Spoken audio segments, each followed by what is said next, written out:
इत्तेहाद मुस्लिमीन की टीम और दोस्तों बुजुर्गों,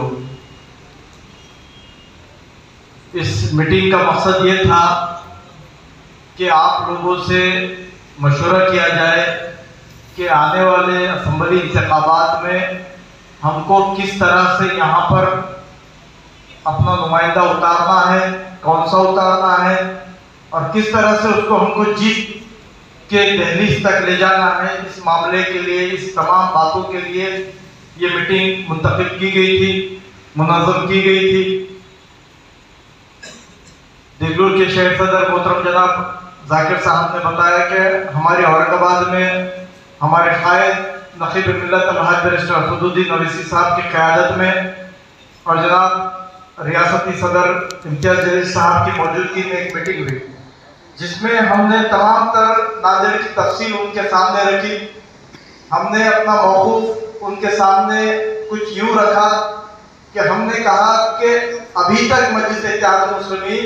असम्बली इंतखाबात में नांदेड़ शुमाल या नांदेड़ जुनूब में अपने नुमाइंदों को उतारती थी, लेकिन हमने उनसे ये मुतालबा किया कि पिछले कई सालों से पूरे नांदेड़ भर में तमाम तालुका जात में हमारी टीमें ईमानदारी के साथ, मेहनत के साथ, ताकत के साथ अपने तालुका जात में काम कर रही है, लोगों को अपने साथ जोड़ा है,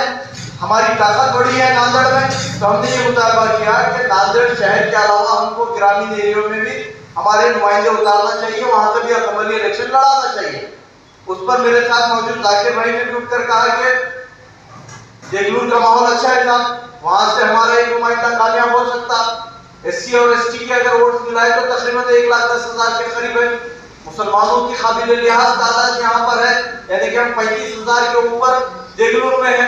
तो यहाँ पर ये तमाम बातों को सुनकर हमारे कायदीन ने अल्हम्दुलिल्लाह हमारी बात की लाज रखी और उन्होंने ये कहा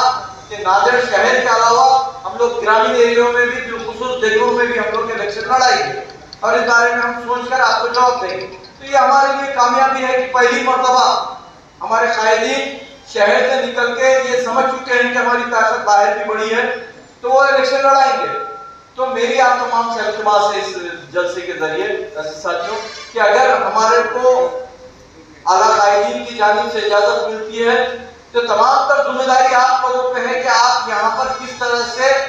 उस हमारे जो कैंडिडेट रहेगा उसको किस तरह से कामयाब करेंगे। अजीज साहब नमस्कार, मी Isaq Patel, LCN news TV मध्ये आपलं स्वागत आहे। आज आपण पाहू शकता देगलूर शहरामध्ये MIMची आज आढावा बैठक होती आणि आढावा बैठकीमध्ये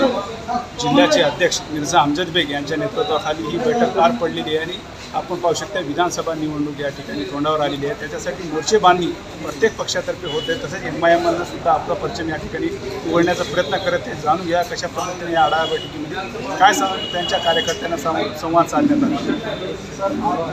आपली आढावा बैठक झाली, या आढावा बैठकीमध्ये आपलं काय नियोजन आहे, कशा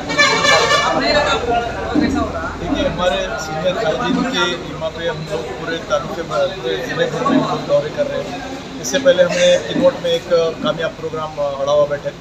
के नाम पे किया। आज यहाँ देगलूर में हमारे अड़ावा बैठक है। मकसद ये है कि आने वाले असम्बली इंतखाबात में यहाँ का माहौल कैसा है या फिर यहाँ पर हमारी टीमें किस तरह से काम कर रहे हैं, ये कितने नुमाइंदे आज इलेक्शन लड़ने जा रहे हैं। तो हम ये तमाम रिपोर्ट हमारे आला कायदीन को भेजेंगे और वहाँ से जो भी डिसीजन लगे उसके विधानसभा निवडणूक लढणार आहोत, तर आपल्यापाशी उमेदवार आहे का निवडणुकीमध्ये? यहाँ के मकामी जिम्मेदारों को हमने बात की हिदायत दी थी कि यहाँ से कितने लोग, क्योंकि आपको मालूम है कि देगलूर एक रिजर्व कॉन्स्टिट्यूंसी है, तो यहाँ से कितने लोग इलेक्शन में हिस्सा लेना चाह रहे हैं, कितने लोग जैसे मुस्लिमीन से इलेक्शन लड़ना चाह रहे हैं कि हमने लिस्ट मंगाई है और बहुत जल्द उस लिस्ट का में से हम लोग एक नाम का ऐलान भी करेंगे। गेल्या पोटनिवडणुकीमध्ये सुद्धा आपण दावा केला होता की विधानसभा निवडणुकीमध्ये आम्ही आमचा उमेदवार देऊ, काही दिवस तुम्ही माघार घेतला, यावेळी कसं करणार? देखिए उसमें ये था कि बाई इलेक्शन थे, वहाँ पर मजलिस इत्तेहाद मुस्लिमीन थी, क्योंकि आपको मालूम है कि देगलूर में टीम सक्षम है, ताकत से काम कर रही है और बाई इलेक्शन में हमने कोशिश की थी कि कोई नुमाइंदा अगर हमको मुखलिस मिलता है जो लोगों के दरमियान में रह के लोगों के काम करें, ऐसे नुमाइंदे को हम देकर उसको इलेक्शन भी लड़ाने वाले थे। लेकिन क्योंकि वो बाई इलेक्शन एक लिमिटेड टाइम पीरियड के लिए आए थे, तो और क्योंकि जो MLA है जिनका निधन हुआ हमारे अंतपुर साहब, उनके पीछे लोगों की एक सहानुभूति भी थी। तो कहीं ना कहीं मजलिस ने इन दोनों बातों को ध्यान में रखकर पीछे लिया का मतलब ये है कि हम पहली मीटिंग थी कि क्या करना चाहिए था। जब कार्यकर्ताओं ने ये कहा कि भाई लोगों में सहानुभूति है अंतपुर साहब के ताल्लुक से, क्योंकि उनके बेटे को उम्मीदवारी दी गई है, इसलिए ये सोच करके हमने वहाँ से उम्मीदवार की नहीं याच्यासाठी आपण मागे घेतला होता तोच उमेदवार आता भारतीय जनता पार्टीच्या वाटेवर चाललेला आहे, तर आपल्याला काय वाटतं अशा उमेदवाराला आपण पाठिंबा देऊ? देखिए, यही तो मैसेज हम लोग देना चाह रहे हैं कि जिन सेकुलर नाम नए सेकुलर जमातों को हम लोग अपनी जमात समझ के या जवानों में भेज रहे हैं, वो अपने मफाद के लिए कोई बीजेपी में शामिल हो जा रहा है, कोई कांग्रेस से निकल के बीजेपी में जा रहा है, कोई बीजेपी का निकल के कांग्रेस, यानी कि इनके लिए आइडियोलॉजी कोई मायने नहीं रखती। इसीलिए हम लोगों के दरमियान में आके ये मैसेज दे रहे हैं कि आज अपनी क़यादतों को, हमारी क़यादतों को मजबूत करना ज़रूरी वक्त का तकाज़ा है, बनाना ये वक्त का तकाज़ा है। इसी मशहूर आलिम दीन ने भी यही कहा है कि आज उम्मत ने अपने कायदीन के साथ इंसाफ नहीं किया, वो ताकत के साथ उनके साथ नहीं जुड़ के रहे। यही हम खामियाजा हम लोग भुगत रहे हैं कि जिनको हम सेकुलरिज्म के नाम पर चुनके दे रहे हैं, वो अपने मफाद के लिए बीजेपी में शामिल हो जा रहे हैं, दूसरी पार्टी आपल्या अंडरमध्ये ग्रामपंचायत